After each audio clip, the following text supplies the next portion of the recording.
So we are about to start our very eagerly awaited panel, the former governors of the Reserve Bank of India.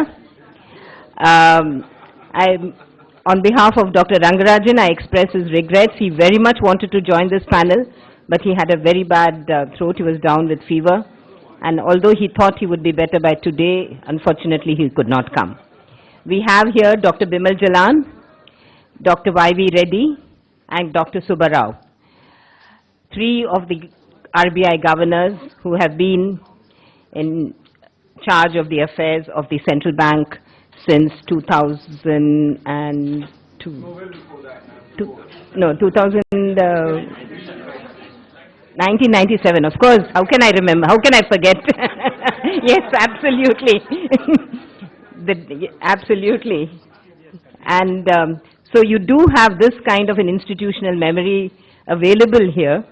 And I'm requesting Dr. Subba Rao to do the honors of anchoring this session and conducting it. Thank you very much. Thank you very much, Usha. Your two distinguished former governors have just become one, and one of my current challenges is to meet the exacting intellectual standards these two gentlemen have set. What I'm going to do in this panel discussion is to look at all the issues that we discussed over the last 1.5 days from a global perspective and think through them in a somewhat Indian context. I will try and divide this into separate topics: monetary policy, macroprudential policy and financial stability, capital flows and external sector management, fiscal sector and global cooperation, and we will go as far as the time permits. So let me start with Dr. Jalan. Sir, the question that almost everyone in India wants to ask you, and the question to which you will not give an answer, is when will you finalize the recommendations for bank licenses? Okay? I'm tempted to ask you that, but I will not. But I want to start with monetary policy framework. There was discussion yesterday that central banks should move away from their single-minded fixation on inflation.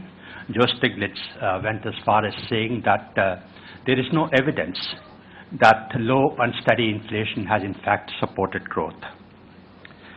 So regardless of that theoretical evidence, post-crisis, central banks are moving away from single target, single instrument, multiple target, multiple instruments.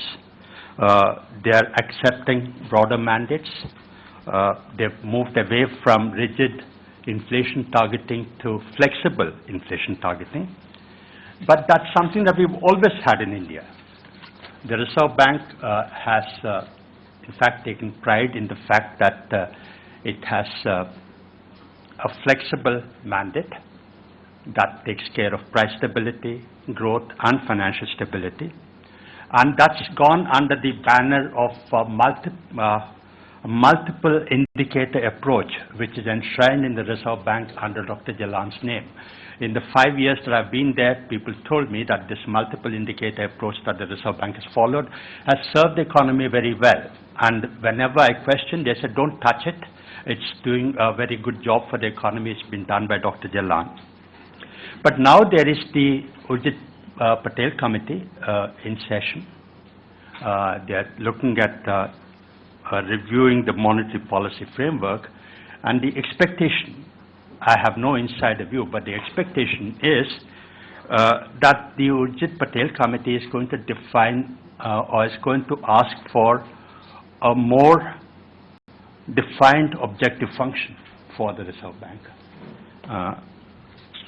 Not necessarily inflation targeting, but demanding greater focus of the Reserve Bank on inflation. The justification for this is something that I've heard several times over the last 5 years, indeed even longer, that the lack of a well-defined, transparent, objective function for the Reserve Bank is leading to confusion, is leading to too much discretion, lack of accountability, and is also leading to costly policy errors. So there's the multiple indicator approach, which we believe has served us very well, but there is also a felt need for reviewing the monetary policy framework, and there is a concern that we might move away from what served us well towards something that is untested. So what's your view on that, sir? No, thank you. Thank you, Subba. Let me also thank Joseph Stiglitz and Usha for organizing this particular event at this period of time. It's of utmost importance for us to have a very clear view on what we want from the financial sector in terms of macroeconomic stability and macroeconomic growth and inflation and so on. I won't comment on all that part. The only general point, I mean, you asked a question. I'm not that in terms of transparency of the Reserve Bank objectives and all that. I don't personally believe on the targeting of inflation, particularly in developing countries where the 60% of your consumer price index, which matters more to the common person, is from food prices. I mean, like what you can see today, vegetable prices, food prices, everything going up, and inflation, when consumer price index has come down from 10 plus to -10, and everybody is, I mean, the headlines that consumer inflation is coming down, inflation is coming down. So I don't think that, there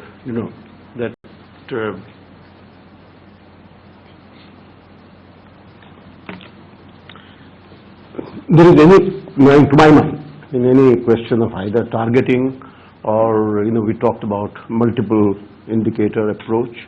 My main issue just now is that where the global economy is and where we are. If you look around, we have all talked about, and I'm sure that you have discussed this, the US with large fiscal deficit, large trade deficit, with the quantitative easing, the so-called QE for a very long time, and now some bright spots are emerging that growth would be plus, and that inflation, instead of being 0, could be 0 plus, something like that, 1%. Or here is the Joseph Stiglitz, who is a pioneer in much of this thinking. Then you look at Europe, where we are, and Europe also, although there are some signs, but yet we don't know where they are going. So you look at that industrial world. You look at the emerging markets. Earlier the word being used was BRICS, now it is MINT, M-I-N-T, Mexico, Indonesia, and Nigeria, and something else. And China is out of the picture, India is out of the picture. So I believe, Subha, that the traditional thinking that you've all been grappling with about the function of central bank, division of functions between central bank and fiscal authority, the growth and inflation and all that, is now outdated. This situation, to my mind, and which requires consideration in this very distinguished gathering of people and the kind of panel that you have had, that the entire, what you might call the economics of growth or economics of inflation, is going through a transition which is different in terms of magnitude from the, say, the depression, Great Depression of 1944 or 1934, when you had then you sort of waited, watched for 3, 4, 5 years, and then you got a crisis, then you assembled Bretton Woods, and then institutions were created. I'm sorry to deviate from what you raised, but what I believe is that world is going through a similar problem. That there are no international institutions which are now functioning. I mean, World Bank, for example, International Monetary Fund. And what is their policy? Do you know? I don't know. The International Monetary Fund. What is it that they are doing? The same orthodoxy. I mean, you had the US pumping in money, tapering is off, 6 months. If they don't taper, supposing they don't taper, suddenly markets rise. If they taper, markets will go down. Where is the IMF? And the US is the owner of the IMF, as it were. Joseph would bear me out.